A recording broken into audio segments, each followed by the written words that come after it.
পাগলের ব্যাগ কে পছন্দ করবো, পাগলের তো হুবসুন নাই ভাই, বুঝলেন না? কন কি করবেন, কন ভাই কন।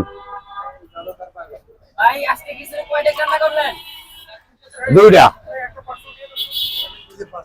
ধরেন দে দে, এই যে মশলা, এই যে সাইরে হতে সবজি ইয়ে দিবি, সালাদ, সাইরে হতে সালাদ, আল্লাহ বাঁচাইলে। ভাই কন।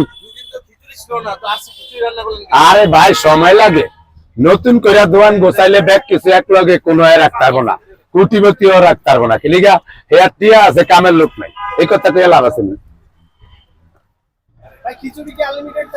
আরে ভাই একজনে খাইলে খাইতাল দিয়ে দিবি, গজব আমার নাই না কিলিগা, আমি এত সোজা কথাকে বুঝতে এত কষ্ট একা।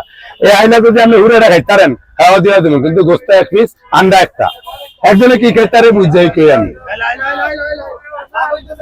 হ্যাঁ লাভ না হইলে তো আইটেম আইয়ে করতে নেই, তারে কে কয়দিন দিব, 10 মাস 18 দিন চলে এটার বয়স। দোয়া করেন যে বায়ন গাছ আপনারা লাগাইছেন, আল্লাহ রাস্তায় যদি যত্ন করিয়া সার সুদ দিয়ে রাখেন, তাহলে অনেকদিন বায়ন খাইতে পারবেন।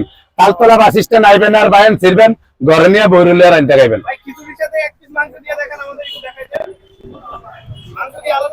না এটা লোকে দিন, এই যে এক পিস মাংস, আন্ডা একটা। আবার যে আন্ডা না নিব গরুর গোস্ত 2 পিস, যে আন্ডা না নিব গরুর গোস্ত 2 পিস। টপিকের কোনো শেষ নাই।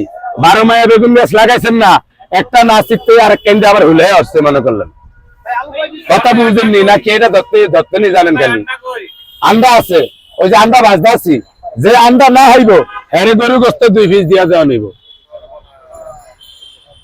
মানে 12 মায়া বায়ন গাছ লাগাইছেন না, এক কেন্দ্রিয়া বায়ন সিরানিয়ার আনবেন, আরেক কেন্দ্রে দেখবেন যে হুল বেরিয়ে গেছে, এটার কোনো শেষ নাই।